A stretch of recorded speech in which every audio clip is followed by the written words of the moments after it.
All right, Phil, stay right there. We're going to continue to discuss this. Joining us for more on that is Josh Sullivan, who's analyst at Seaport Global Securities. Also, Seth Kaplan, who's aviation journalist at Kaplan Research. And Josh, let's start with you. What did you think of what Calhoun had to say?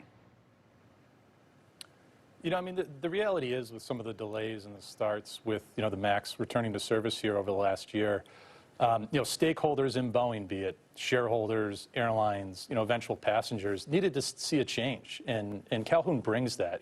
I think you saw on display there, an effective toolkit of public relations, taking on a lot of these complex issues, breaking them down item by item, while also instilling confidence in the existing Boeing engineering and infrastructure. Getting people to and from space on a regular basis. So I think that, showing that separation, allowing Dennis to do what he needs to do on the engineering side, focusing on working with the regulators, Calhoun provides that separation. And, I think he did an effective job there. Seth, what did you think? I mean, the narrative kind of got away from the company last week with the hearings in front of Congress. What do you think of what Calhoun just did? Does it turn the focus back, or is this a train that's going to keep on running? Well, I thought he did a good job with the interview. Great job, by the way, by Phil and you two.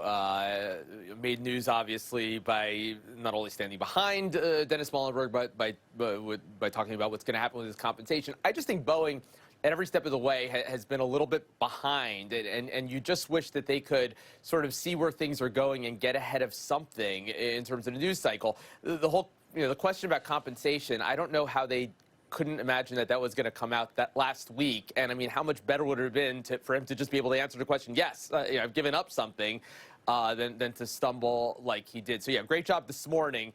I just hope that they're working with everybody there in terms of communications teams as well to sort of envision the next thing like that and get ahead of it, because they haven't done a very good job of that. Hey, Phil, what are the next steps? What do we watch from this point? A lot of this now is coming down to the certification process, Becky. There are a number of software validation steps that need to take place, I would say, over the next 3 to 4 weeks, including having line pilots from a number of airlines from around the world get in the simulator with the new MCAS software. They're basically going to validate that this system is working the way that Boeing believes it will effectively work in the future now that the fixes have been made. After that is a certification flight, likely either the end of November, might even slip into early December. And then you've got the head of the FAA, Steve Dickson, has said, I'm going to fly this plane.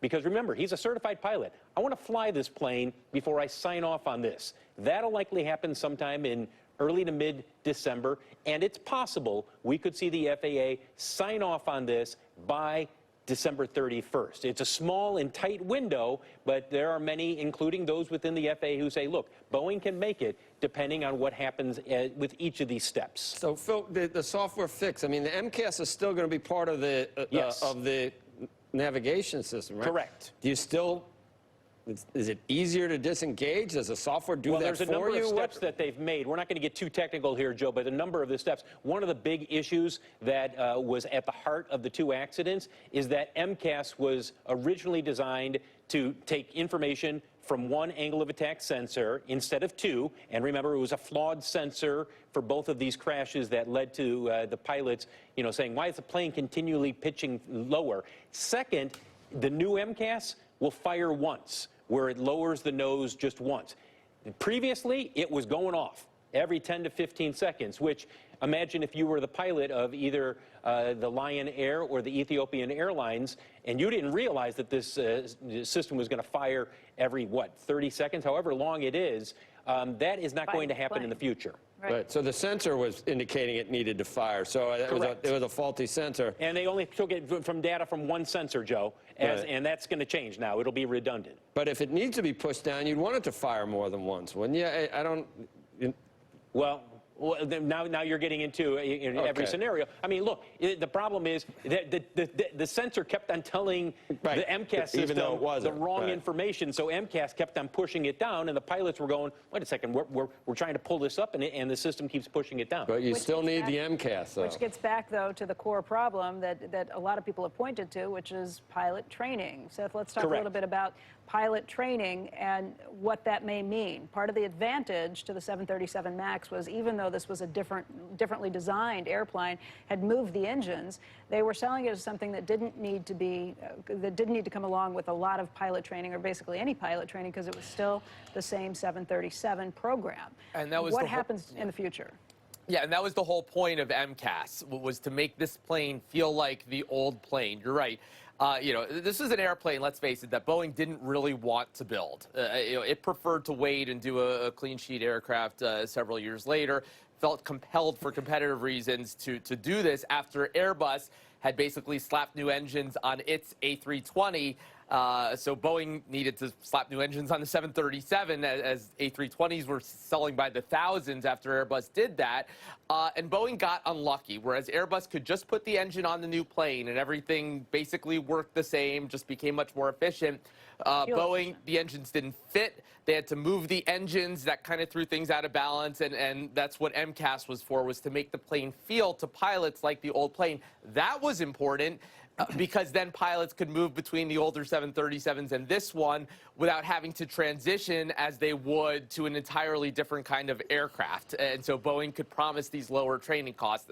Obviously, we all know how that ended. But that's the big question here. Boeing has remained confident, publicly at least, that there wouldn't be any big new training costs. A lot of simulator time, for example, required. If that changes, if the FAA says this is a different plane and you need simulator time, that's very expensive over the life of an aircraft.